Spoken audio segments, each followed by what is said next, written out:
Bonjour à toutes et à tous et bienvenue dans le podcast Vers l'excellence sportive. Je m'appelle Johan, je suis étudiant en STAPS et dans ce podcast, je vous invite à vous plonger dans le monde du sport et de la performance à travers des entretiens avec des experts du domaine. Dans ce podcast, nous aurons l'opportunité d'aborder divers sujets directement liés à la performance sportive, comme par exemple la préparation physique, la préparation mentale, l'entraînement, les blessures et encore d'autres sujets. Mon objectif est de partager avec vous les connaissances des experts ainsi que leurs expériences enrichissantes. Bonjour à toutes et à tous et bienvenue dans ce deuxième épisode.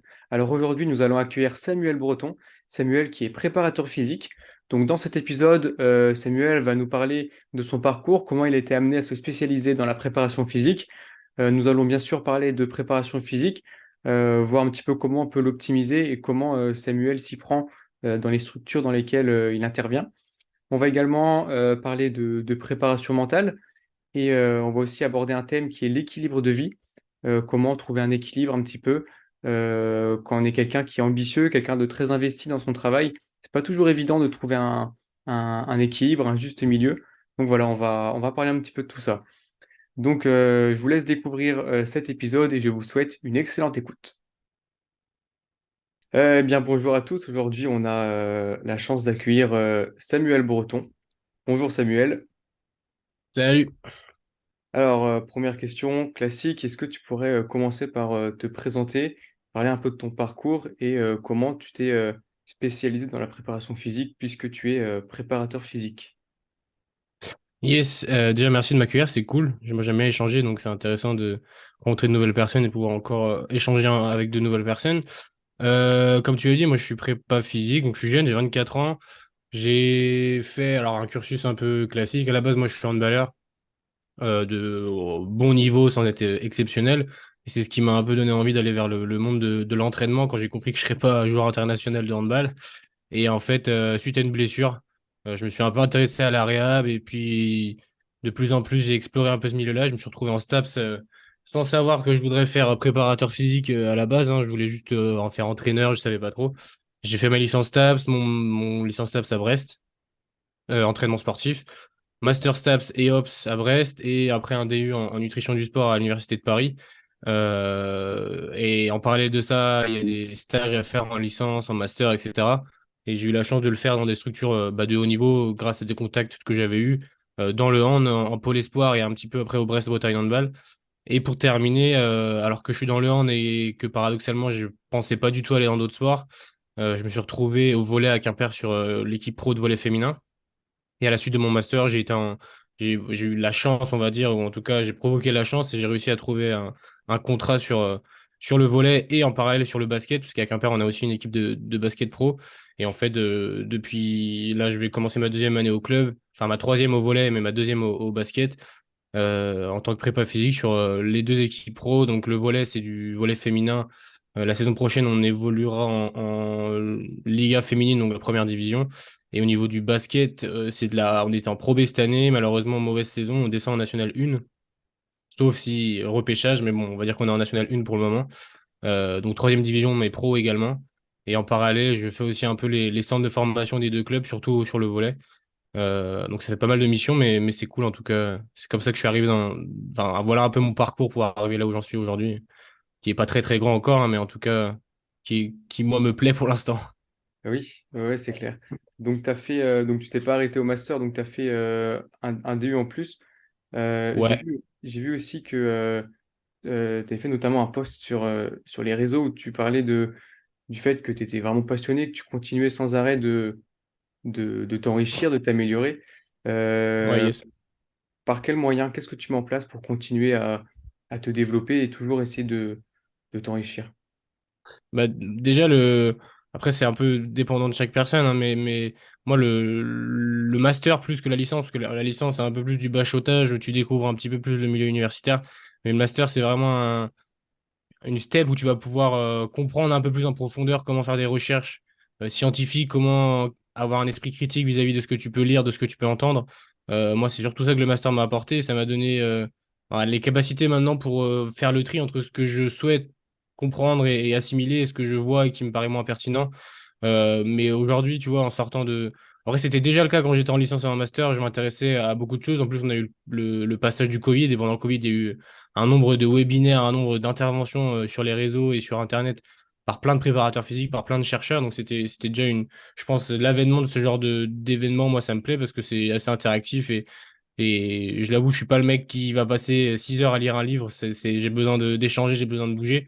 Alors, ça veut pas dire que je lis pas de livres, tu vois, mais clairement, moi, aujourd'hui, mes ressources principales, ça va être je m'inscris énormément aux webinaires, je regarde énormément de podcasts. Je regarde aussi ce qui se fait sur les réseaux. Après, sur les réseaux, faut faire attention parce qu'il y a tout. Il y a un peu, comme je le disais, il y a un peu des choses qui sont hyper intéressantes, mais il y a aussi beaucoup de choses qui sont moins intéressantes, moins pertinentes.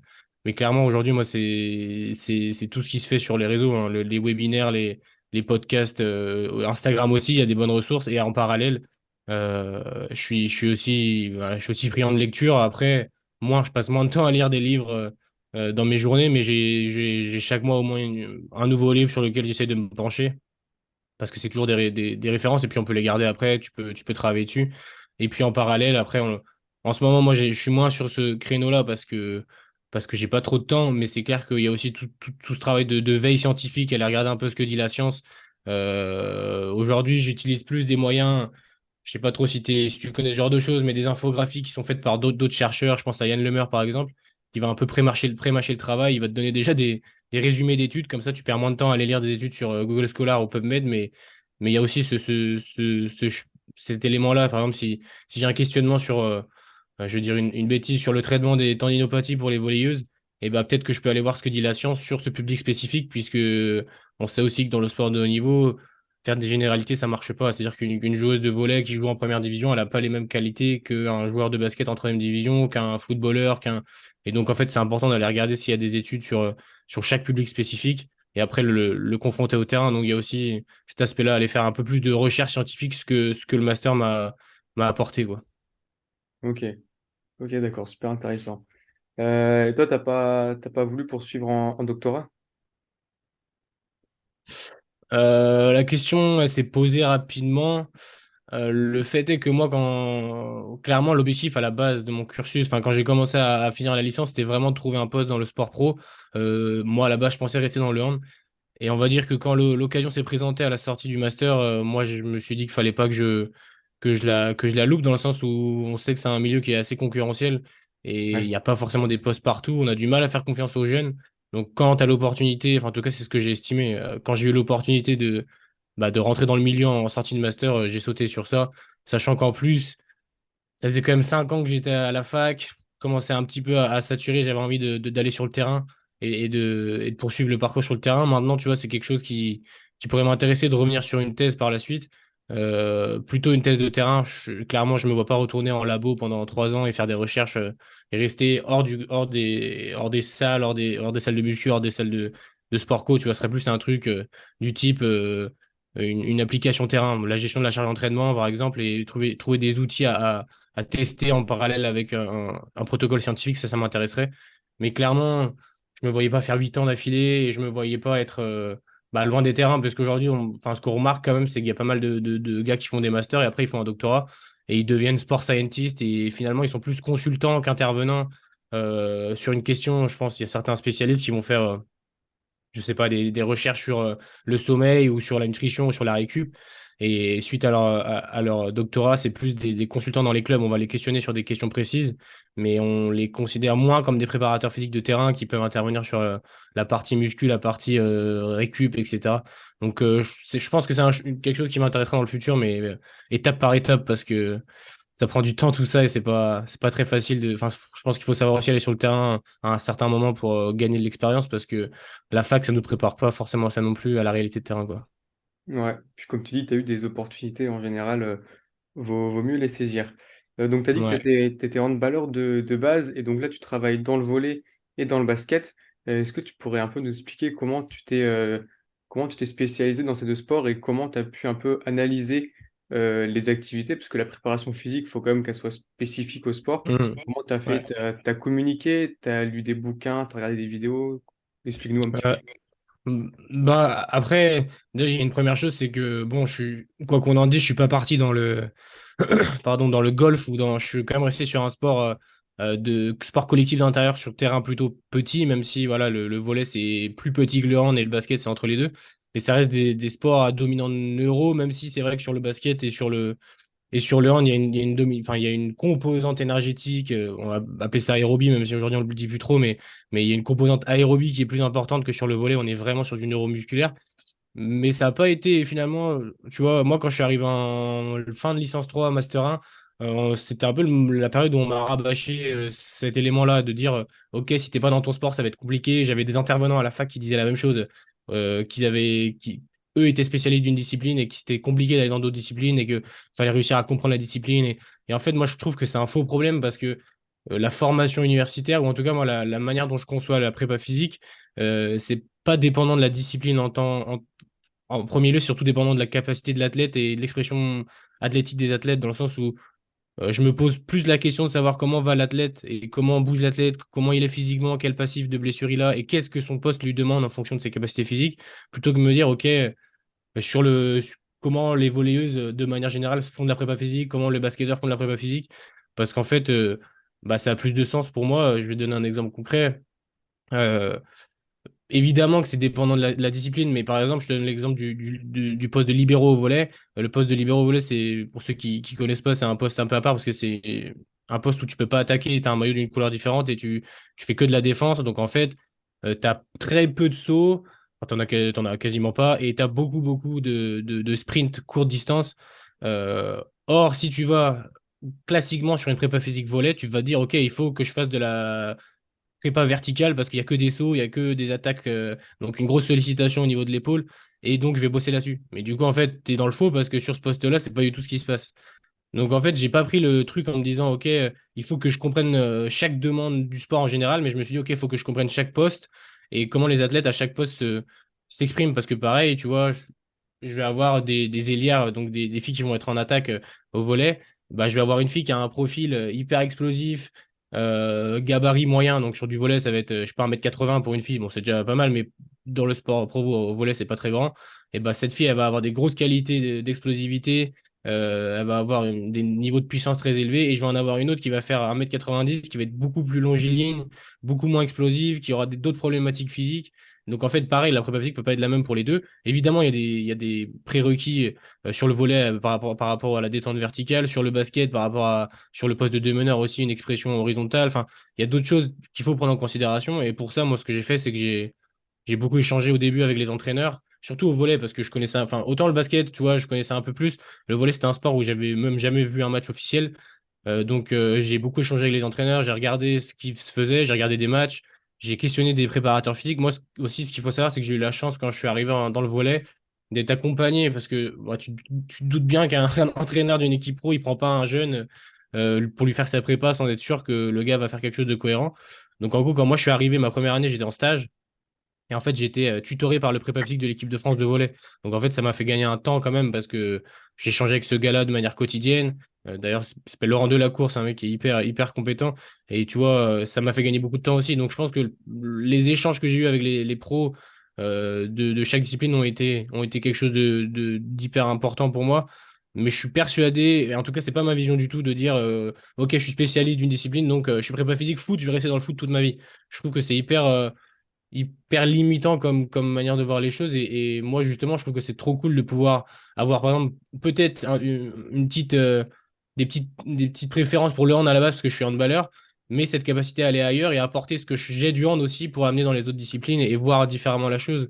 Je me considère pas du tout, tu vois, comme prépa physique spécialiste du hand et je peux faire que ça.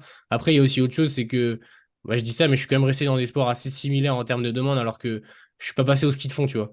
Et clairement, si demain tu me demandes de faire de la prépa physique en ski de fond, je vais te répondre que là, il y aura un vrai travail scientifique à pouvoir aller rechercher parce que c'est vraiment d'autres domaines, d'autres composantes, d'autres domaines énergétiques. Et je pense qu'aujourd'hui, je suis beaucoup moins compétent là-dedans. Et en plus, ça me fait moins kiffer. Moi, mon kiff, c'est vraiment les sports co d'intérieur. À la limite, tu vois, le rugby, c'est un truc qui pourrait me plaire aussi. Le foot, plus ou moins. Mais clairement, je me vois mal quitter le monde du volley, du basket et du hand aujourd'hui, quoi. Donc, c'est une question un peu à double tranchant. Je pense que un bon prépa physique doit avoir la capacité d'analyser et de réussir à s'adapter, mais en même temps, on a tous nos préférences, quoi. Ok, d'accord. Ok.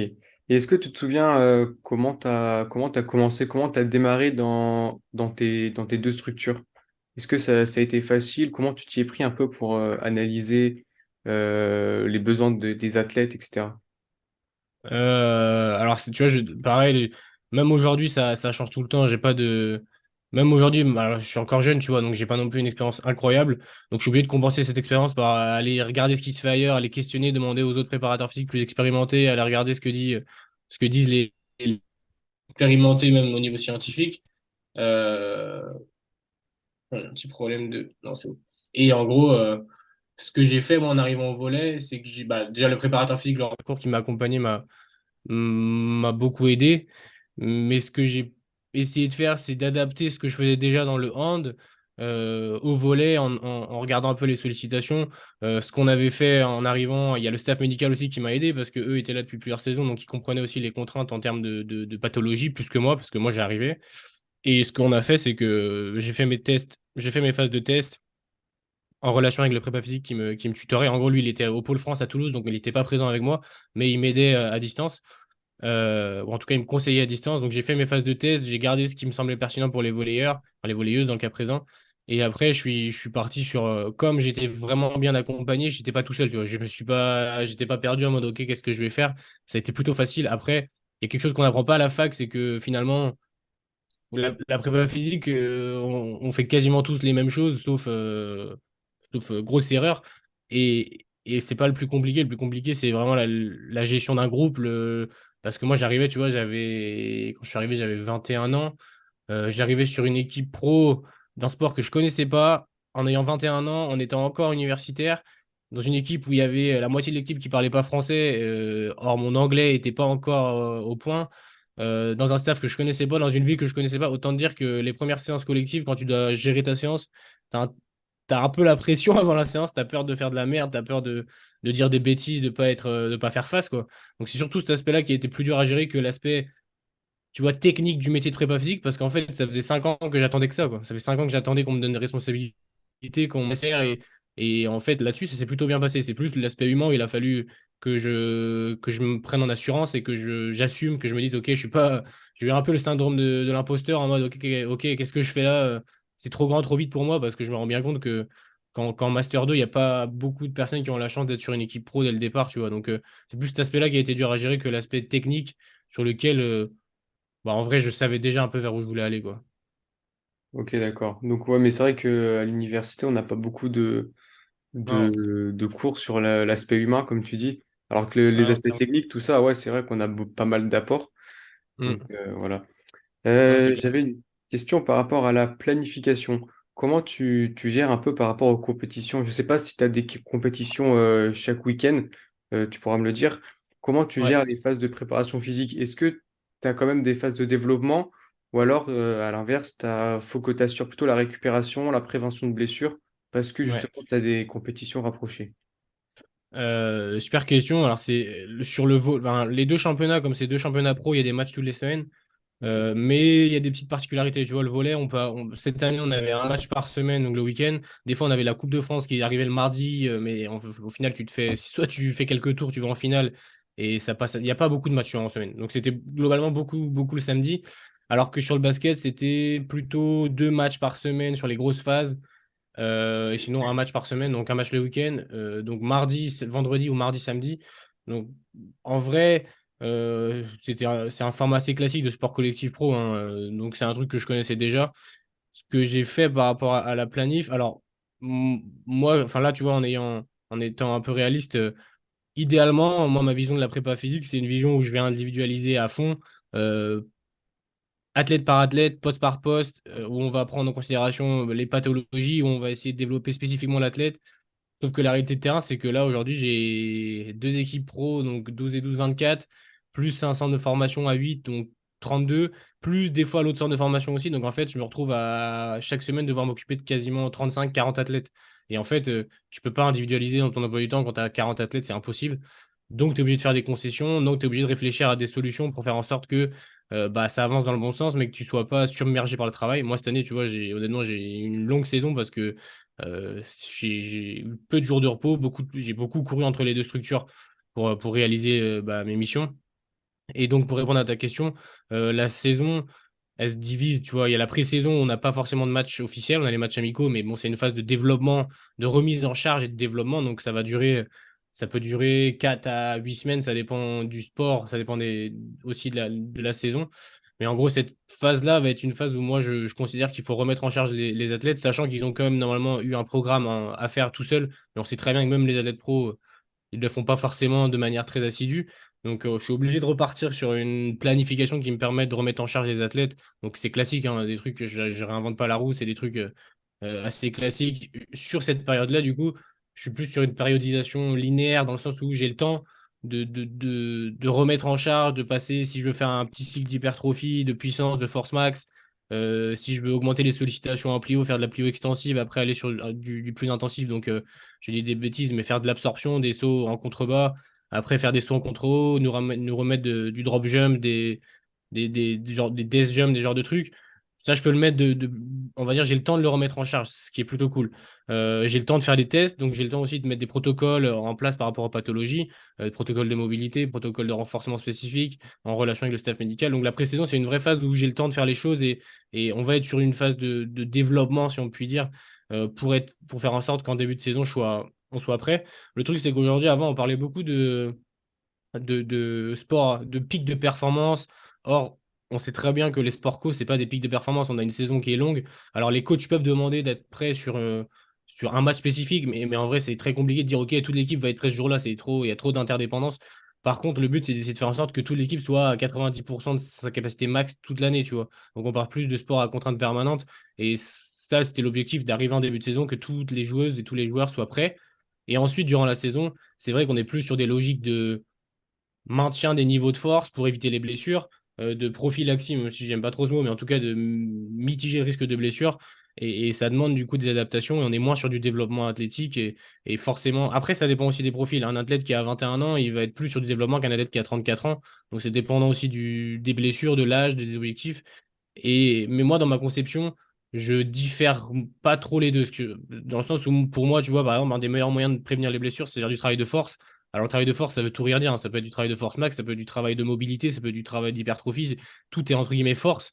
Mais en tout cas, essayer de trouver le bon moyen pour faire en sorte que l'athlète se blesse moins et réussisse à développer ses qualités athlétiques. Et il y a des moyens qui permettent de faire les deux en même temps. Un athlète qui est plus fort sur les ischios, il sera peut-être plus performant dans sa discipline, mais il sera aussi moins sujet à se blesser, tu vois. Donc, en saison, il y a les deux qui rentrent en jeu.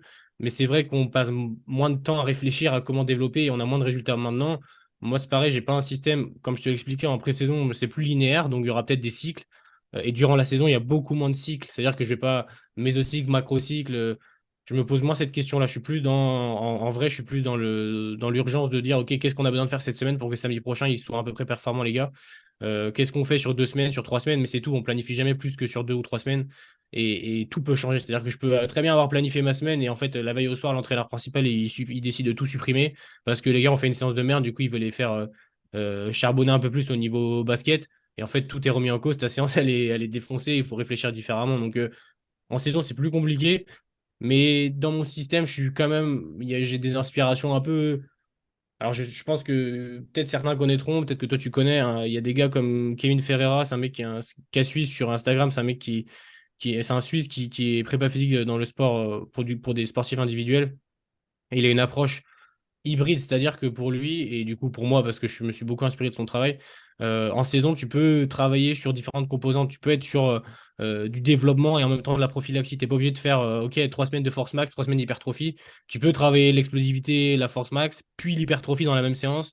Et la mobilité, c'est juste une question de dosage, de priorité et de planification de ta séance. Du coup, je réfléchis plus comme ça, à me dire, OK, c'est quoi les objectifs de cet athlète sous 5 6 mois au niveau physique et sous 2 3 semaines au niveau compétition et comment je fais pour essayer d'adapter la planif pour faire en sorte que bah, déjà le gars il soit content de s'entraîner parce que c'est pas facile et surtout qu'on aille dans le bon sens quoi, qu'on avance petit à petit et qu'on aille dans le bon sens avec le moins de blessures possible, même si je pense que je peux faire tout ce que je veux et les blessures ça arrivera toujours, tu vois. Enfin un gars qui saute qui fait 110 kilos qui saute pour aller au dunk qui retombe sur un pied, on peut faire tout ce qu'on veut au niveau de la cheville, on peut peut-être mitiger un petit peu, diminuer la gravité, mais en vrai je peux pas tout prévenir quoi. Et après, il y a tous les aspects récup, etc., qu'on met en place avec le staff médical, mais sur lequel moi je suis moins intervenu cette année parce que j'avais pas le temps.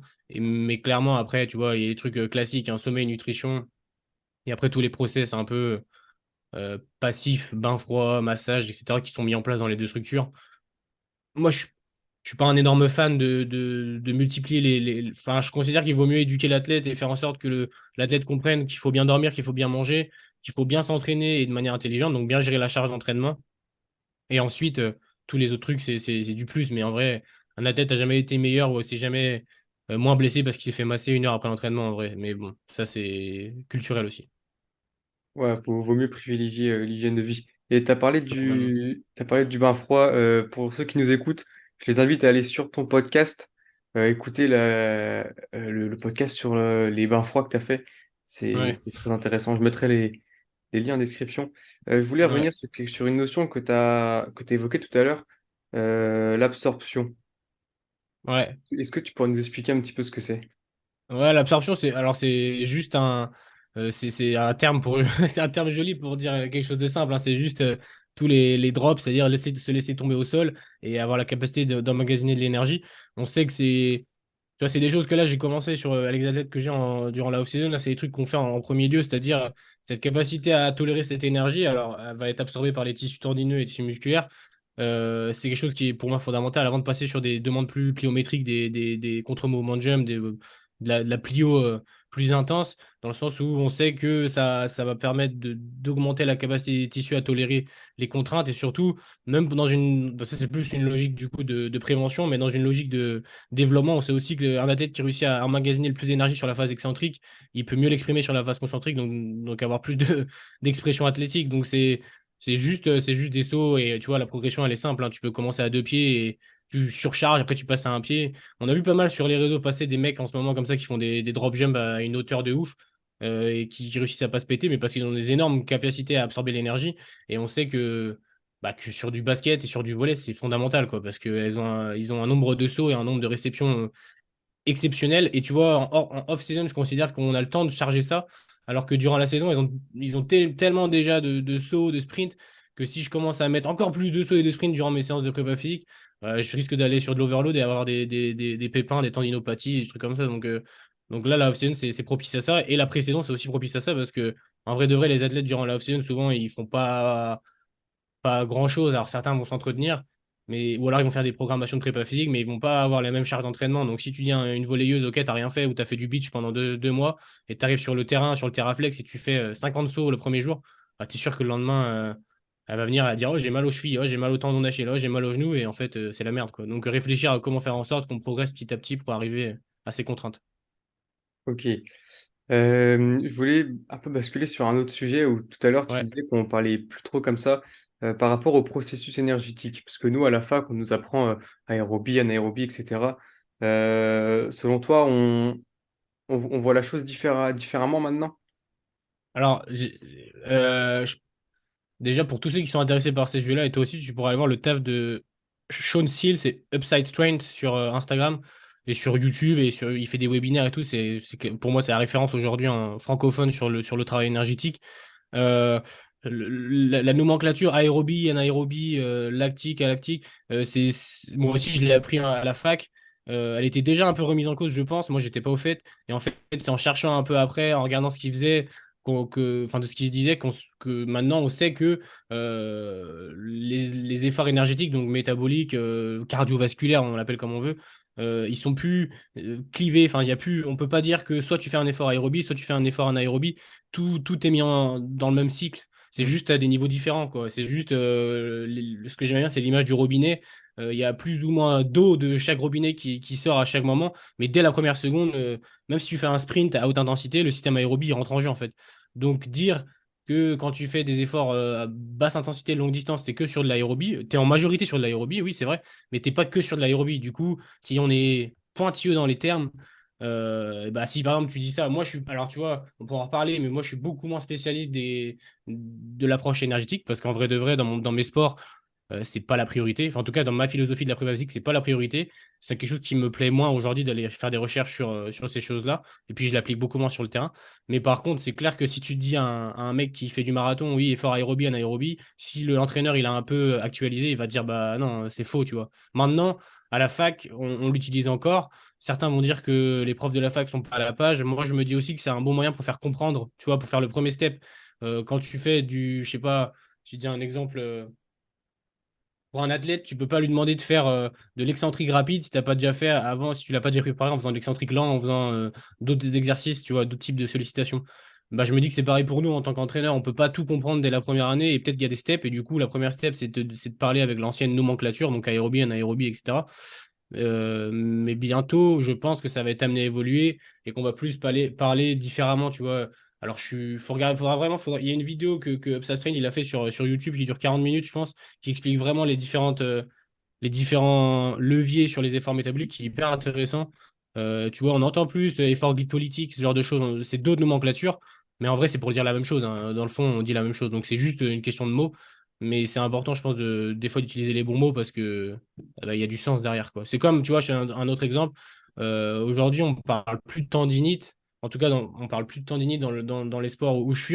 Alors qu'avant, on disait, oui, j'ai une tendinite au tendon d'Achille, j'ai une tendinite au genou, au tendon rotulien, une tendinite rotilienne. Et aujourd'hui, on sait qu'il n'y a pas d'inflammation enfin, en tout cas, les signaux d'inflammatoire sont pas présents quand on fait des analyses plus poussées au niveau des tendons et on parlerait plus de tendinopathie. Et en vrai, dans le fond, on s'en fout, tu vois, tendinopathie, tendinite, ça veut dire la même chose. Enfin, c'est un mot pour dire qu'il y a une problématique au niveau des tendons et une dégénérescence. Mais est-ce qu'on doit pas faire gaffe à utiliser les bons mots? Bah, je pense que si, parce que derrière, sinon, c'est un peu le bordel, quoi. Mais c'est que des mots, en vrai, t'en fous un peu. Ok. Ok, ouais, mais c'est vrai que je parlais de ça au premier podcast que j'ai fait avec Olivier Bollier, où Ouais, je lui ai posé la question de la limite, s'il y avait vraiment une limite entre réathlétisation et préparation physique. Et il me ouais. disait que c'était une continuité. Et donc, Mm. en fait, et puis il avait pris l'exemple justement des processus énergétiques en disant que c'était pas soit aérobie, soit anaérobie, que c'était vraiment que tout allait ensemble, mais juste qu'il y avait Ouais. des dominantes, quoi. Ouais, Euh, Olivier, c'est aussi un mec, enfin, c'est un mec qui est très compétent et hyper expérimenté, tu vois. Pour le coup, Olivier, moi, j'ai écouté, je pense que tous ces podcasts, je les ai écoutés. Je pense que j'ai écouté votre podcast aussi. J'ai dû écouter, lire tout ce qu'il fait, etc. Parce que c'est clairement un mec en plus, en France, tu vois, on n'a pas énormément de prépa physique en France qui partagent avec de l'expérience. Alors, on a des mecs, tu vois, Aurélien Broussal-Derval, on a des gars qui partagent, même si ouais, Aurélien est plus passé du côté du marketing parfois, parce qu'il a aussi d'autres enjeux, c'est aussi un businessman, tu vois, mais comme Olivier, il vend ses services, etc. Mais c'est des mecs qui ont de l'expérience, qui partagent, et en France, on n'en a pas énormément. Donc des mecs comme Olivier Bollier, en vrai, c'est une richesse, je trouve, pour nous, quoi. ouais, ouais. Franchement, avec son expérience, c'est hyper enrichissant. Ah, c'est clair. Je voulais parler un peu de préparation mentale aussi. Est-ce que t'en fais, toi, avec tes athlètes ou pas? Là, dans les structures où je suis, non, parce que j'ai pas le temps, clairement, tu vois, j'ai trop de travail. Tu vois, moi, le master que j'ai fait était vraiment orienté prépa physique, prépa mentale, même plus prépa. C'est un truc qui me bottait pas à la base. Enfin, j'aimais bien la prépa mentale, mais c'était pas un truc sur lequel je voulais intervenir. Et plus ça avance, plus j'ai envie d'intervenir dessus. Alors, le problème, c'est que dans les structures pro, on a tendance à je sais pas si c'est que dans les structures pro, mais même dans le monde, on a tendance à cliver un peu les compétences. C'est-à-dire que toi, t'es prépa physique, toi, t'es prépa mental, tu peux pas faire les deux. Toi, t'es kiné, t'es pas prépa physique. Et des fois, c'est vrai, mais il y a certaines personnes qui ont la capacité de faire les deux, et en tout cas, qui peuvent apporter des billes sur les deux. Donc, je t'avoue que là, j'ai pas eu le temps, et en plus, je pense que dans mes structures, peut-être que c'était même pas opportun. Après, je sais pas si tu vois, certains vont te dire que moi, je suis prépa physique, donc je vois les athlètes tous les jours. J'ai une relation qui s'installe avec les athlètes. Peut-être que aller sur de la prépa mentale, ce serait pas pertinent parce qu'il faudrait peut-être quelqu'un d'extérieur, ou en tout cas une autre personne dans le staff qui a un autre recul et une autre vision. Maintenant, moi, clairement, ce que j'aimerais développer, c'est pas forcément de la prépa mentale orientée gestion, fixation d'objectifs, ce genre de choses. Moi, vraiment, ce que j'aimerais faire dans les années qui arrivent ou dans les mois qui arrivent, c'est ce que j'avais fait déjà en master dans le cadre de mes mémoires, c'est plus essayer d'utiliser la prépa mentale pour optimiser la prépa physique et essayer d'utiliser la prépa mentale pour répondre à des questionnements de terrain. Je te donne un exemple bête. Au volet, tu as une fille, par exemple, qui fait un service, elle le rate. Et imaginons qu'elle doit retourner faire un service dans la suite du match et elle le rate une nouvelle fois. Bah, par exemple, moi, ce que j'aimerais, c'est réussir à travailler avec cette personne-là pour faire en sorte que les barrières mentales disparaissent. Par exemple, mettre en place des routines de focus attentionnel, mettre en place des routines de focalisation différentes, de la visualisation, d'imagerie, ce genre de choses, pour faire en sorte que l'état mental soit optimal pour performer, parce qu'on se rend compte que des athlètes professionnels, souvent, quand il y a de la pression, etc., enfin, le mouvement sportif, ils le connaissent par cœur. Ça fait des années qu'ils font 50, enfin, 200 services par jour. C'est pas ça le problème. Le problème, c'est plus l'état mental du moment présent qui fait qu'on peut être amené à avoir un échec. Donc moi, ça m'intéresse énormément ces choses-là. Maintenant, on peut pas tout faire en même temps, tu vois, et je pense qu'il faut pas trop s'éperpiller parce que sinon, déjà sur la prépa physique, il y a tellement de choses à faire que je fais pas parce que j'ai pas le temps que je peux pas tout faire, quoi. Mais c'est intéressant. Vaut mieux avoir une seule casquette, quoi. Bah, je pense après, je, j'ai un- je sais pas, parce qu'en même temps, moi, des fois, ça me frustre de pas pouvoir apporter des compétences, des trucs que je pense pouvoir apporter aux athlètes, je peux pas parce que j'ai pas le temps ou parce qu'on me donne pas l'opportunité. Donc, avoir une seule casquette, oui. Après, c'est que la prépa mentale en France, on est encore aux prémices. Tu vois, Ouais. enfin, là, Mm. moi, ça fait 2 ans que je suis dans les structures. Il y a des prépas mentaux qui tournent autour des clubs, mais il n'y en a aucun qui est venu réellement intervenir de manière longitudinale, avec une vraie approche de prépa mentale. J'ai eu des interventions de certaines personnes d'extérieur qui étaient plus orientées autour de situations de crise, tu vois. Ok, t'as perdu 5 matchs d'affilée. Oh, il faut absolument qu'on ait un prépa mental parce que là, ça va pas mentalement. Et ils pensent, et souvent les dirigeants et les entraîneurs pensent que tac, je fais ça, le prépa mental il vient pendant une demi-heure et c'est bon, tous mes joueurs sont sauvés et on va faire des perfs. Mais non, la prépa mentale, c'est comme la prépa physique, c'est comme l'entraînement. Il faut prendre du temps, il faut que ce soit régulier toutes les semaines, que la personne soit compétente, parce qu'il y a aussi ça. La prépa mentale, c'est tellement nouveau qu'il y a plein de courants différents, tu vois. Par exemple, on entend plein de formations de 6 mois, devenir prépa mental en 6 mois et tout. Alors qu'en vrai, bah, c'est un métier qui est dur, quoi. C'est un métier qui est dur, il y a de la science, il faut respecter les protocoles doivent être cohérents par rapport à ce que dit la science. Tu peux pas t'inventer prépa mentale, quoi. Donc, clairement, moi, je pense que c'est un métier qui est dur aujourd'hui faut être très, très bon, soit ou très connu, ou avoir un peu de chance. Mais c'est compliqué de vivre juste de la prépa mentale à temps plein. Bah, c'est possible, hein, il y en a plein qui le font. Mais clairement, dans mes structures aujourd'hui, j'en fais pas. Mais tu vois, à long terme, moi, je pense vraiment qu'il y a des athlètes, comme ça se fait déjà en NBA peut-être, et dans des sports avec des sous au foot, euh, qui prennent des performances coach. Tu vois, tu as des gars qui sont responsables de leurs performances non spécifiques. Par exemple, je te dis de la merde, Mbappé, il va prendre un prépa avec lui, enfin en tout cas un entraîneur non spécifique avec lui qui va s'occuper de sa prépa physique et de sa prépa mentale. Et moi, tu vois, c'est un truc qui me botte très bien, ça, à long terme, de ne plus être sur une structure, mais d'accompagner des athlètes à travers le monde. Et ces athlètes-là, je les aide au niveau prépa physique, nutrition, etc. Et prépa mentale. Et quand j'ai un besoin spécifique, je vais aller demander à une diète s'il y a besoin, tu vois, d'aller plus loin dans la démarche et que c'est hors de mon champ de compétences. Mais clairement, je pense que c'est un truc qui va se développer, tu vois, cet accompagnement où t'interviens sur le physio, mais aussi sur le psycho. Mais aujourd'hui, dans des structures, dans une structure, bah, en tout cas, dans mes structures à moi, c'est impossible parce on est trop délimité par nos champs de compétences. Et moi, tu vois, concrètement, on me paye pour faire de la prépa physique, on me paye pas pour faire de la prépa mentale. Ma fiche de poste, c'est préparateur physique. Donc, si je commence à dire, OK, moi, j'arrête de faire la prépa physique, ou en tout cas, j'en fais moins parce que je veux faire de la prépa mentale, on va me dire, attends, t'es gentil, toi, mais c'est pas la priorité, quoi. Donc voilà. Ok, d'accord. Bon, j'ai eu un petit souci sur l'enregistrement de la vidéo. Du coup, pour la fin du podcast, on n'aura plus la vidéo pour ceux qui regardent l'épisode.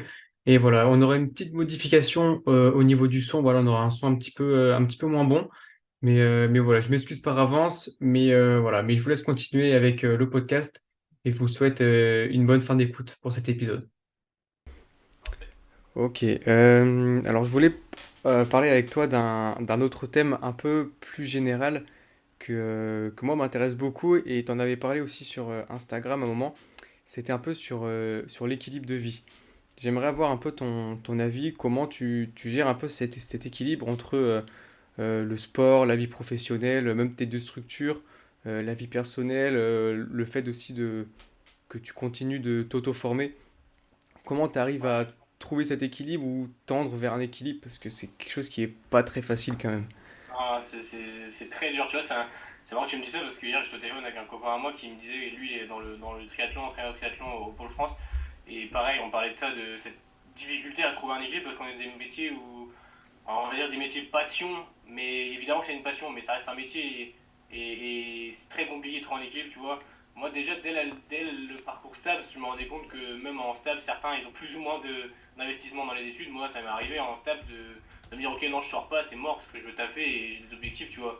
Donc je savais où je voulais aller, maintenant que j'y suis, et je me dis, c'est qu'une première étape, je vais aller plus loin. Et pour réussir à aller plus loin, il faut travailler.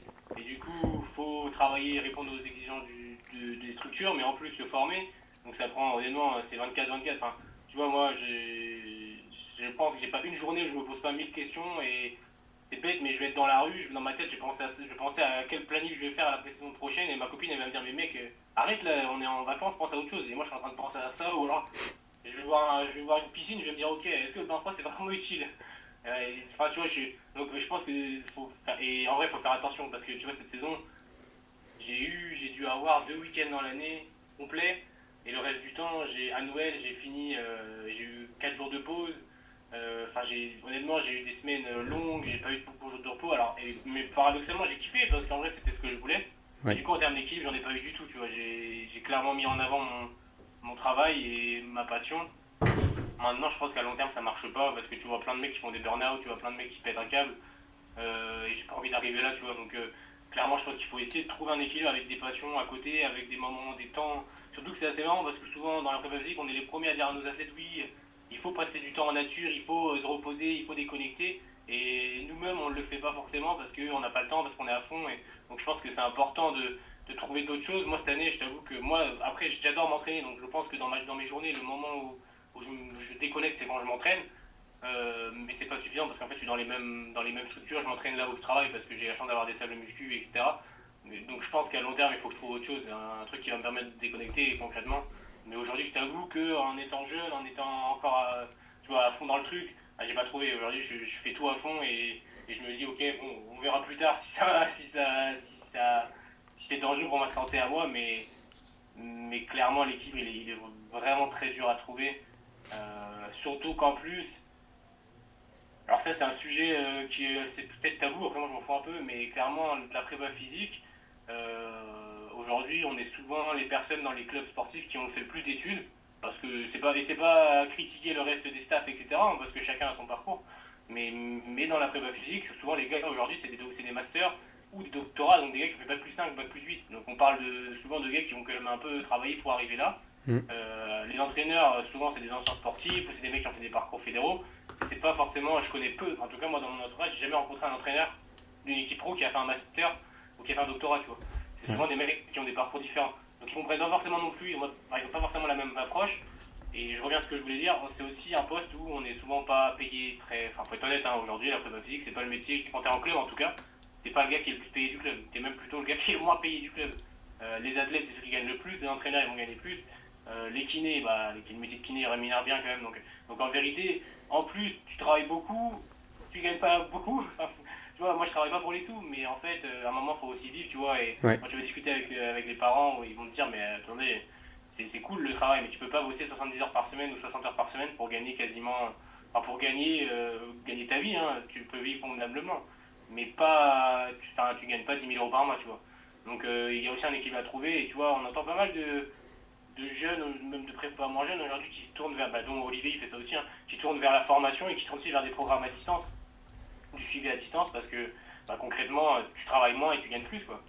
Tu vends des programmes à distance, tu as le temps de faire les choses chez toi, tu n'es pas en train de courir tout le temps, tu peux avoir ta vie à côté, et en plus de ça, tu gagnes beaucoup plus. Et tu vois, j'avais vu une fois, mais c'était peut-être. Tu avais posé cette question à Olivier, parce que il me semble Oui. que j'avais. Ouais, c'est peut-être lui, Ouais, il est ouais. revenu sur un des podcasts répondre. Ou peut-être sur un autre podcast, lui expliquait que tu vois, lui il a plus d'expérience que nous et il mettait en avant le fait que il a quand même beaucoup travaillé et qu'il se demandait comment sa femme avait fait pour rester avec lui toutes ces années alors qu'il a vraiment été en voyage et en vrai de vrai, je pense que dans ce métier-là, c'est aussi compliqué, tu vois, de voir ta famille beaucoup parce que tu es souvent en déplacement. Tu vois, moi là, alors j'ai la chance de pas être très loin de ma famille, mais je sais que sous peu, j'aurais envie de partir et quand tu pars et que tu as un match tous les week-ends, que tu accompagnes des équipes et tout, au final, tu vis au même rythme qu'un athlète, tu vis au même rythme que des entraîneurs d'une équipe pro, donc tu as peu de temps pour toi. Quand les autres se reposent, toi tu travailles. Quand c'est la off-season, les entraîneurs se reposent ou font leur recrutement, mais c'est un peu moins grand. Toi tu travailles parce qu'il faut préparer les athlètes à revenir. Donc en vrai, t'as peu de pauses dans la saison en plus. Donc c'est pas facile, c'est passionnant, c'est pas facile, mais je pense qu'il faut essayer de trouver un système de travail qui te permette de dégager du temps. Et surtout, je pense que ça va aussi passer par le fait de légitimer notre place dans les staffs, dans le monde du sport pro. Parce qu'aujourd'hui, tu vois, moi aujourd'hui, je travaille sur 2 structures pro. J'ai beaucoup de travail, alors qu'en vrai, enfin, moi, dans ma vision, un prépa physique devrait s'occuper de 10 athlètes max, tu vois. Pour moi, il devrait être avec une équipe, et dans ces cas-là, s'il avait qu'une équipe, il a le temps de faire les choses, mais il a aussi du temps pour lui à côté, il est pas tout le temps en train de courir, et je pense que c'est ça l'avenir aussi, c'est légitimer nos postes, légitimer nos compétences pour que les gens, pour que les clubs nous payent à temps plein sur une équipe, et comme ça, tu as du temps pour travailler sur cette équipe-là, mais tu as aussi du temps pour toi, et tu te tues pas. Mais en vrai, c'est pas que la prépa physique parce qu'il y a aussi beaucoup d'entraîneurs qui charbonnent énormément Hmm. et c'est dur, tu vois. Enfin, mais c'est compliqué, hein, c'est très compliqué. Ouais. Et t'avais aussi ce. T'étais aussi. Enfin, je pense pas, mais quand t'étais en master, par exemple, moi l'année prochaine, je serai en master, t'avais Ouais. t'as quand même peut-être moins d'heures parce que là, t'es sur deux clubs, tout ça. T'es en vie Mm. professionnelle. Quand t'étais en études, t'arrivais à avoir un équilibre quand même? Parce que. Ouais, en études, c'était plus. Alors, après, moi, quand je suis arrivé en master, c'était le Covid aussi. Donc, il y a eu pas mal de cours en distanciel. Ok. Après, on est dans un format un peu particulier. Après, ça dépend des années de master. Parce que, tu vois, en licence, en vrai, tu as le temps de vivre. Tu Oui. vois, les licences, c'est aussi les années où tu peux. C'est normal, c'est les années où tu peux sortir un peu, où tu peux t'amuser. Moi, je faisais du hand à côté, j'avais du temps, je travaillais, hein, mais j'avais du temps pour ma vie et c'était cool. En master, ça a été plus compliqué parce qu'il y a quand même, ça dépend des masters, mais en tout cas, le master de Brest où j'étais, il y avait du taf, hein, honnêtement, il y avait du taf. En master 1, c'est beaucoup de recherche, etc. Moi, j'avais déjà un stage qui prenait du temps.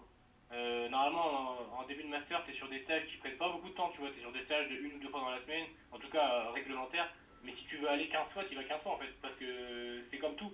Si tu trouves un stage dans une structure pro, la structure pro, elle va pas te laisser venir qu'une fois. Si tu lui dis je viens 8 fois, elle va te faire venir 8 fois, tu vois, parce qu'elle a besoin. Enfin, tu vois, maintenant que je suis de l'autre côté, je comprends aussi que les structures elles aient besoin de stagiaires parce que bah, c'est cool d'avoir du monde en plus pour travailler, etc. Du coup, en Master 1, ça commence à être un peu ghetto. J'ai commencé à perdre, à avoir du temps, un peu moins de temps pour moi. Mais ça allait encore. C'est surtout en Master 2 que là, c'était dur parce que j'avais le Master 2, donc le mémoire de Master 2 à rendre. T'as le stress de savoir où est-ce que tu vas aller l'année d'après. J'étais en alternance du coup dans le club de volley pro. Cette année-là, j'ai fait tous les déplacements avec l'équipe pro. Alors c'était une super chance parce qu'en vrai, du coup, il n'y a pas beaucoup de gars en Master 2 qui peuvent aller être une équipe pro toute l'année et voyager dans toute la France. Mais par contre, en fait, quand je te donne un exemple, on se retrouve à. Du coup, le format alternance, c'était en gros. J'avais cours tous les 3 semaines et après j'avais 3 semaines en structure, une semaine de cours, tu vois, un format un peu classique. Sauf qu'en vrai, moi, du coup, ce que j'ai fait, c'est que j'ai raté beaucoup de cours. La semaine de cours, en vrai, j'y allais pas vraiment parce que la réalité, c'est que je passais 3 semaines avec l'équipe pro et la semaine où j'étais pas là, bah, c'était la merde parce que c'était moi qui faisais le taf. Du coup, Ah oui. enfin, qui s'occupait de la prépa physique cette année-là. Du coup, bah, j'ai raté beaucoup de cours. Alors, je fais des allers-retours. J'étais à Quimper, Brest, tu vois, il y a une heure de route, je faisais des allers-retours dans la journée. Il y a des semaines où, tu vois, on partait, par exemple, match à Nice le samedi soir, on partait le vendredi en avion. Je faisais vendredi, samedi, Nice. Dimanche, on rentrait en avion. Lundi matin, on était là dimanche dans la nuit, entre dimanche et lundi. Lundi matin, j'étais à Brest à 8h, quoi. Donc, en fait, c'était à 100% tout le temps, mais c'était tellement cool. Parce qu'en même temps, tu vois, c'est les études, donc tu te dis, ouais, ça va, une fois que j'aurai fini les études, tu seras plus tranquille. Bon, la vérité, c'est que je suis pas plus tranquille maintenant que j'ai fini mes études, mais clairement, le Master 2, c'était dur. C'était vraiment dur, mais en même temps, bah, j'ai trouvé un poste, tu vois, donc enfin, c'était des sacrifices que j'ai fait, mais qui Ouais, étaient ouais. cool. Donc je peux pas trop me plaindre en vrai. Et t'arrivais à caler tes propres séances de sport aussi en parallèle? Ouais, moi, il y a un truc que je me suis fort. Enfin, tu vois, chacun a son truc. Certains, ils vont dire, moi, je me force à, je sais pas, aller faire une activité outre ou aller voir des potes tous les jours, je sais pas. Moi, comme je suis à Quimper, que j'ai pas mes potes à Quimper, que ma copine, elle y est pas, que ma famille. En vrai de vrai, il y a beaucoup de choses qui tournent autour du travail. Et moi, si j'ai pas ma séance de sport dans la journée, je pète un câble. Clairement, il faut que j'ai. Faut au moins une heure où je peux me prendre une heure donc soit c'est tôt le matin si j'ai pas le temps dans la journée, soit c'est tard le soir, soit c'est sur l'heure de midi, tu vois, entre midi et 14, il y a toujours un trou. Même si j'ai du taf, ben, je dis non, c'est mort. Le seul truc sur lequel j'ai pas fait de compromis, c'est ça, c'est m'entraîner, garder une activité physique. Pour moi, c'est fondamental. Même au-delà du fait de dire que quand tu es prépa physique, je pense que c'est important d'être actif, de bouger, parce que bah, tu représentes aussi un petit peu le travail que tu fais. Donc, Ouais, carrément. pouvoir montrer un peu les. Je me suis toujours dit, je veux pas être plus fort que mes athlètes, parce que quand tu as un mec de 2,10 m qui fait 115 kilos, tu seras pas plus fort que lui. Mais par contre, réussir à bouger, à montrer les exercices aux athlètes, à être à l'aise, et puis même dans la vie de tous les jours, être à l'aise, etc. Pour moi, c'est fondamental. Et puis j'adore ça, donc non, clairement ça, je peux pas faire de compromis là-dessus. Ok, donc ouais, malgré tout le travail, il y a quand même, on peut quand même Ouais. trouver un équilibre. Ouais, parce que moi, je me pose la question, parce que l'année prochaine, ça sera ça. Tu veux aller Euh, où un master? Bah, on a les résultats dans une semaine, mais Ok, a priori Montpellier, j'ai un stage là-bas. ok. J'ai un collègue qui a été à Montpellier en master. Je crois qu'il est bien le master. Enfin, je pense que c'est intéressant. Bah, C'est un stage dans quoi? c'est en tennis. Ok. ouais, Ah, c'est cool. en prépa physique, ouais, un bon club, un club formateur, tout ça, donc Ok. a priori, ça devrait le faire. Ah, c'est J'a- cool. Hum. C'est le J'attends. grand saut. Ouais, ouais, ouais. Ah ouais, bah là, ça va me changer de Brest, hein. Ah, c'est clair. Ah, ça c'est des trucs aussi, je pense, qui sont intéressants. Tu vois, moi, je suis resté à Brest en master parce que j'avais les opportunités de stage qui étaient intéressantes et que, bon, ça s'est fait comme ça. Mais c'est clair que je pense que bouger, c'est aussi cool parce que tu vois d'autres choses. En plus, à Montpellier, le STAPS, il est accolé au Crêpes. Moi, il me semble que c'est ça. Il y a des relations avec le Crêpes de Montpellier. Il y a quand même beaucoup de sport à Montpellier. C'est une ville qui bouge. Non, en vrai, je pense que t'as raison si tu peux aller, c'est cool. Ouais, bah, bon, après, je pensais de prix, hein, niveau dossier, tout ça, ça va, donc Ouais, ouais, on, c'est cool. on verra. Bon, j'avais une petite dernière question. Est-ce que tu aurais une expérience à nous partager avec un sportif ou même peut-être par rapport à toi-même, quelque chose que tu aurais pu mettre en place, que ce soit sur le plan physique, mental, hygiène de vie, peu importe, qui a qui a vraiment déclenché une évolution dans le sens positif chez un athlète ou Hmm. ou ça peut être sur toi. Euh, Tu vois, alors, enfin, j'ai pas mal, même si ça fait pas longtemps que j'y suis, j'ai quand même pas mal d'anecdotes parce que honnêtement les années sont riches. Mais je pense surtout, tu vois, alors déjà il y a un truc, alors je réponds pas forcément à la question, mais il y a un truc, je pense, dans le sport pro et moi qui me marque énormément, c'est le fait que au-delà des aspects physiques, on accompagne des athlètes qui sont loin de leur famille souvent, et en fait tu vis une aventure humaine qui est en vrai incroyable à chaque fois, tu vois. Et je parle de ça parce que tu vois, par exemple, moi j'ai eu l'anecdote que je peux te raconter, l'anecdote, en tout cas, la chose que je peux te raconter, c'est la relation que j'ai eue avec une des joueuses qui s'appelait Rosana Aguilar Ramos, qui est une ancienne joueuse olympique. Elle a fait des JO avec Cuba en volley. Elle a été dans des énormes clubs en Chine, en Turquie. Enfin, c'est une joueuse vraiment exceptionnelle dans le parcours et qui se retrouve à Quimper quand moi j'arrive l'année dernière.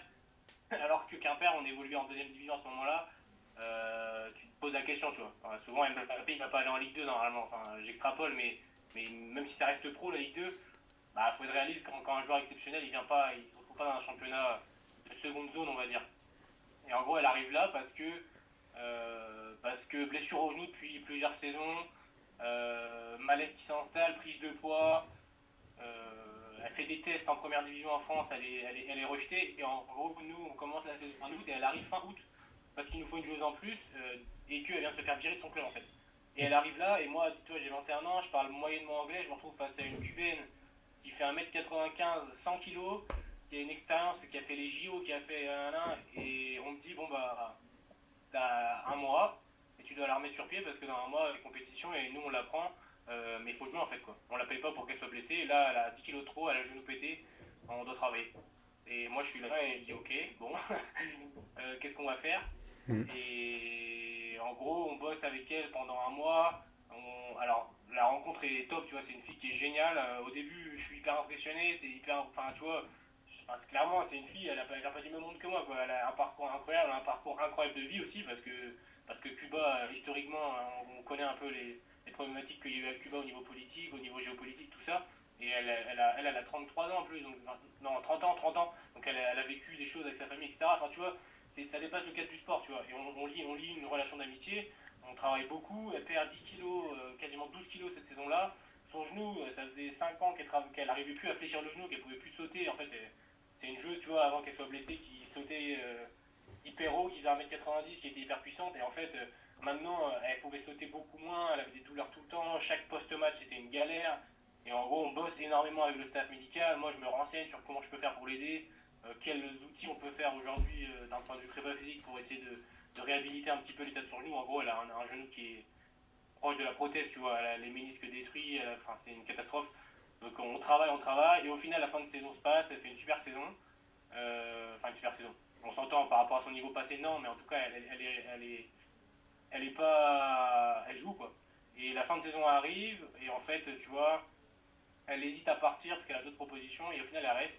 Et tu vois, quand je discute avec elle, elle me dit qu'elle reste, mais en grande partie parce qu'on a bossé, qu'elle a kiffé le travail qu'on a fait, que la relation qu'on a créée et qu'elle n'a pas envie de partir alors qu'elle ne sait pas où elle va aller. Et que, en gros, la relation qu'on a créée cette année et tout le travail, ça lui donne vraiment envie de rester, tu vois. Et du coup, elle fait une deuxième saison avec nous, pareil qui se passe très bien, et puis on finit l'année là, euh, on a fini il y a un mois avec le titre de champion de France de deuxième div, on monte en première div. Donc c'est, tu vois, pour moi c'est une, et, tu vois, elle m'offre son maillot et là l'année prochaine elle part ailleurs. Donc pour moi c'était hyper touchant déjà parce que c'est cool de faire de vivre des relations comme ça. Ouais. Mais c'est surtout une énorme réussite en fait, tu vois, parce que la fille elle a un parcours de ouf, elle a déjà tout vécu dans le sport. Elle a vécu dans des clubs où il y a 4 prépas, enfin tu vois, c'est des trucs différents. Elle a fait des JO, elle arrive là dans un sale état et en 2 ans on réussit entre guillemets à la remettre sur pied. Et avec elle on gagne le championnat, et on monte en première division. Enfin tu vois, c'est une réussite totale. Et puis j'ai créé un lien d'amitié avec elle. Ça m'étonnerait pas que dans le futur j'aille à Cuba la voir, tu vois. Donc Ok. c'est des trucs Ouais. qu'il n'y a que le sport qui peut te le donner. Et je pense que le sport co, enfin les sports pro comme ça, où tu as la chance de rencontrer du monde, des cultures, c'est génial. Tu vois, l'année dernière, il y avait dans l'équipe, on avait 10 joueuses, on avait une cubaine, une estonienne, une canadienne, une sénégalaise, des trucs, une croate, enfin c'est des trucs que moi dans mon quotidien avant, j'avais jamais l'occasion de rencontrer, tu vois. Tu peux pas, enfin, alors quand tu vis dans une grande ville multiculturelle peut-être, mais moi j'avais jamais pris l'idée de métier avec une croate. Et c'est des trucs, tu vois, c'est des expériences humaines finalement, ce que je te disais, c'est surtout une expérience humaine. Et je Ouais. t'avoue, quand le fait qu'elle mette son maillot, le fait que bah, c'est top, enfin, moi c'est le truc que je vais garder en souvenir toute ma vie, tu vois. Donc ça, je pense que c'est, au-delà de tout, c'est le mieux, tu vois. Une réussite sportive et en parallèle une réussite humaine, quoi. Ouais, c'est ça. Et en fait, vous avez réussi à installer un bien-être parce que tu disais qu'elle était un peu mal en point. Et finalement, Ouais, c'est là où le terrain, ça apporte un peu tous ces bénéfices. Et en dehors, c'est pas là c'est pas ce qu'on va prendre à la fac, par ouais, exemple, ouais, ou complètement. voilà. Et puis c'est la même chose, tu vois, c'est des trucs que nous, enfin, le métier de prépa physique et même de prépa mentale, c'est des métiers de l'ombre en vrai. C'est des métiers de l'ombre parce que les gens, ils connaissent pas ce métier, tu vois. Quand moi, quand tu demandes à quelqu'un c'est quoi de la prépa physique, ouais, c'est un mec qui fait de la muscu, tu vois. Alors qu'en vrai, c'est Oui, tellement ouais, plus ouais. que ça, c'est tellement la gestion de l'achat d'entraînement, le monitoring, le testing, la gestion de la récup. La muscu, c'est un outil, mais c'est pas une fin en soi. Enfin, et en fait, c'est un métier de l'ombre où t'es pas forcément beaucoup mis en avant alors que tu bosses beaucoup.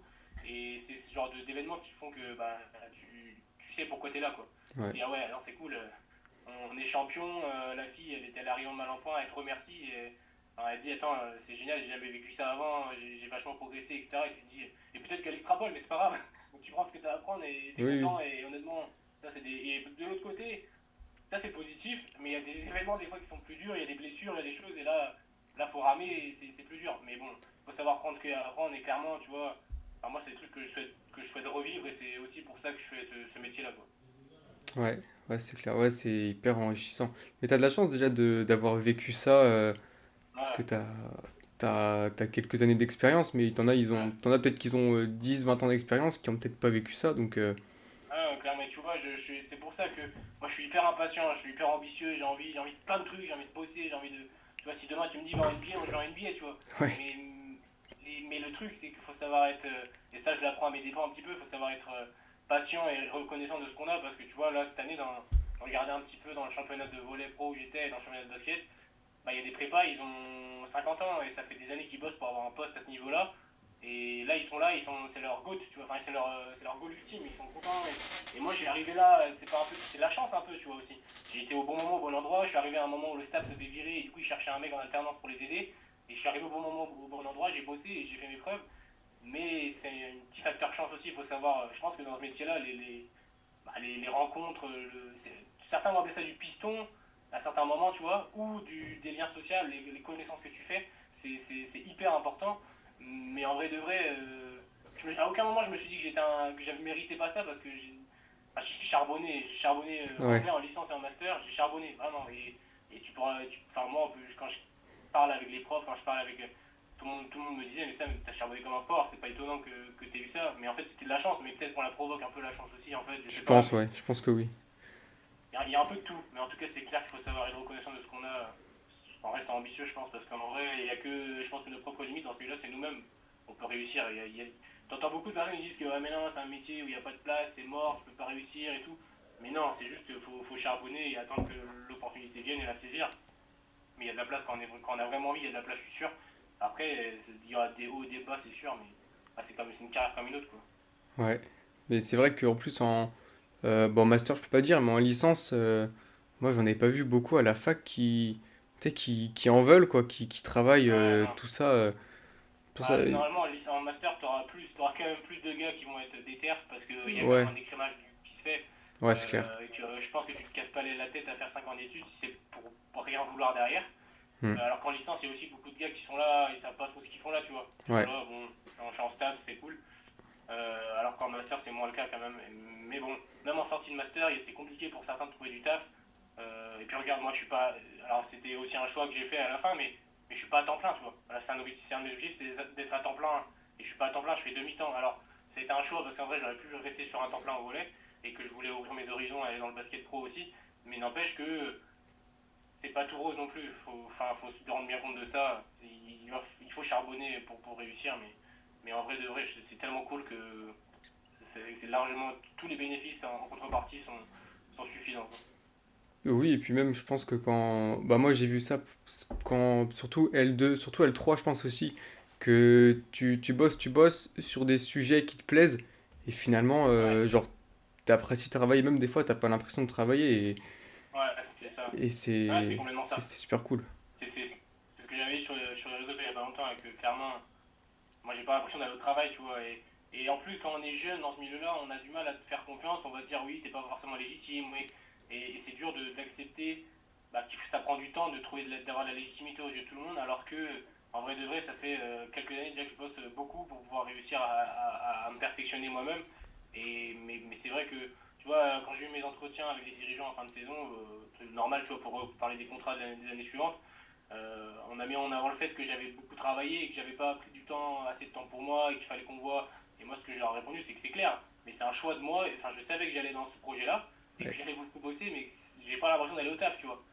Après, ça veut pas dire qu'il y a des journées où tu te réveilles pas et t'es là, oh, putain, vas-y, la journée va être longue, ça va être dur. Mais une fois que tu te lèves et que tu y vas, il y a aucun moment dans ma journée où je suis pas heureux, tu vois. Alors, il y a Ouais. toujours des athlètes qui t'embêtent et qui sont un peu chiants, il y a toujours des problématiques, tu sais, les entraîneurs, hein, mais ça fait partie du jeu. Mais en Ouais. vérité, à la fin de la journée, je suis toujours content, quoi. Donc, c'est aussi ça. Je gagne pas 10 000 euros par mois, etc. Mais vas-y, je gagne tellement plus à côté que c'est top. Enfin, en vrai, Mm. c'est génial. Enfin, je kiffe. Ouais. Bah, franchement, très, très, très inspirant. Ouais, parce qu'en vrai, moi, ça m'inspire beaucoup. Parce que je vois pas beaucoup de personnes, tu vois, qui ont cet état d'esprit déjà. Donc, très Ouais, non. inspirant. Mais je pense aussi qu'il n'y a pas beaucoup de personnes qui partagent dans le milieu de la prépa physique.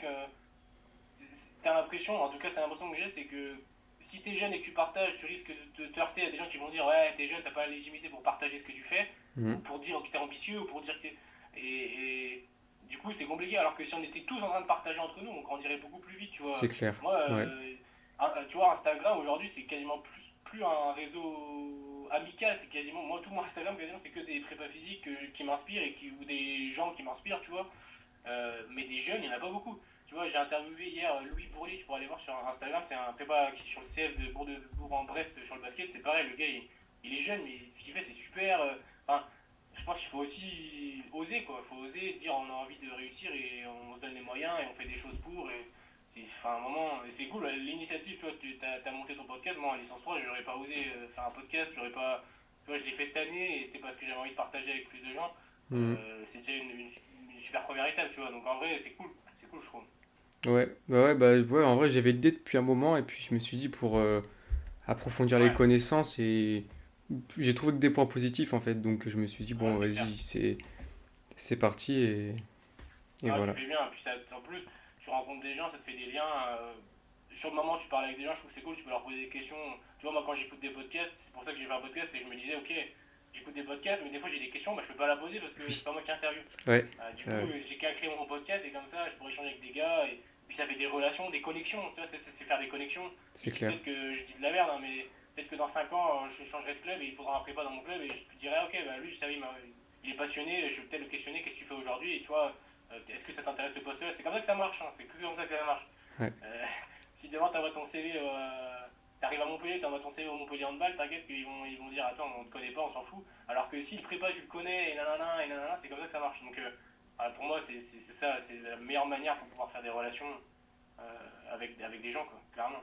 Ouais. Ah ouais, ouais, carrément d'accord. Est-ce que tu aurais un mot pour la fin, un conseil pour les gens, par exemple, qui sont très ambitieux comme toi? Voilà, pour conclure un peu ce podcast. Je sais pas trop, j'ai pas envie de te dire ouais, croire en vous, nan, nan, parce qu'en vrai, c'est bateau. Moi-même, j'y crois au fond, tu vois. Je me dis, il faut croire en soi. Ouais, ouais. Euh, mais je dis, enfin, en vrai, moi, mon leitmotiv depuis toujours, ça a été le travail, en vrai, hein. Encore une fois, tu vois, quand j'étais sportif, j'étais pas le plus talentueux. C'est pour ça que j'ai arrêté, parce qu'en vrai, je me suis rendu compte que même en bossant comme un chien, j'arriverais à ma limite rapidement. Et arrivé dans le monde de la prépa, en fait, je me suis rendu compte que là, il n'y a pas de limite. Quand tu bosses comme un chien, alors il y a les relations, etc. Mais quand tu bosses comme un chien, ça paye et il n'y a pas de limite. Parce qu'en fait, c'est pas comme le talent. Hein. T'as pas besoin de faire 2 mètres et de sauter d'avoir des qualités naturelles monstrueuses pour aller loin. Là, t'as juste besoin d'être un peu matrixé dans la tête, de savoir où tu veux aller et de bosser. Donc, je trouve que c'est, pour le coup, dans la prépa physique, vraiment le travail, la curiosité, se remettre en cause, regarder ce qui se fait et oser, c'est clairement des qualités qui, moi, correspondent à mon profil et qui je pense, font la diff, quoi. Travailler à fond, alors, comme tu m'as dit tout à l'heure, équilibre avec la vie privée, c'est clair. Mais Ouais. travailler, ça te permet d'aller tellement loin dans ce milieu et de découvrir des trucs qui sont tellement ouf que moi, je conseillerais. Et puis, il y a aussi un truc, je conseillerais vraiment à tous les gars comme toi, tu vois, parce que clairement, c'est moi il y a 4 ans, tu vois. C'est vraiment d'oser aller en stage, d'oser bouger, aller rencontrer des gens. Tu vois, là, tu vas à Montpellier, mais moi, je te dirais, va à Montpellier, tu visites tous les clubs pro. Tu vas au Montpellier, tu vas au hand, tu vas au rugby, pardon, au hand, au foot, tous les sports pro, tu vas au crêpes, tu demandes au prépa du crêpes, est-ce que je peux te suivre une journée, enfin, parce que ça t'ouvre tellement de portes, tu vois du monde, tu vois comment les gars bossent, c'est tellement intéressant que pour moi, ça c'est essayer d'aller oser voir les gens. On pense que les gens ils sont fermés, mais non, trop pas, ils sont ouverts, c'est juste qu'on leur demande pas souvent d'aller les voir. Je pense que dans les clubs pro, si tu demandes au prépa, ouais, est-ce que je peux venir te voir une journée, je vois comment tu bosses et tout, mais les gars ils vont être trop contents de partager, quoi. Et je Hmm. pense que ça c'est aussi un truc qu'il faut vraiment, et même moi, tu vois, là j'ai pas trop le temps, mais dès que j'aurai un peu de temps, c'est ce que je veux faire, aller voir des gens. Le podcast c'est un bon moyen, mais la deuxième étape c'est d'aller voir les gens en vrai, quoi. Ouais, Je pense que carrément. ça c'est un vrai conseil, un vrai truc à faire. Ok. Bah écoute, très bon conseil que moi je prends et Yes. que moi je prends et que j'invite tous ceux qui sont ambitieux, tout ça à faire aussi. Et bah écoute, Yes. on arrive sur la fin de l'épisode. Bah merci beaucoup à toi, Merci. Yes, bah Samuel. merci à toi, c'est cool. Franchement, Yes. Puis j'espère qu'à l'occasion, on sera amené à faire un deuxième épisode sur mon podcast, pourquoi pas, quand si tu nous tu feras veux. ton retour de comment ça s'est passé ton expérience à Montpellier. Ouais, bah écoute, avec plaisir. Bon, en tout cas, c'était Yes, très, cool. très enrichissant, très intéressant. Yes, merci Euh, beaucoup. voilà, bah, je vous invite à suivre Samuel. Je mettrai tous tes liens en description pour ton Yes, podcast yes, aussi. cool.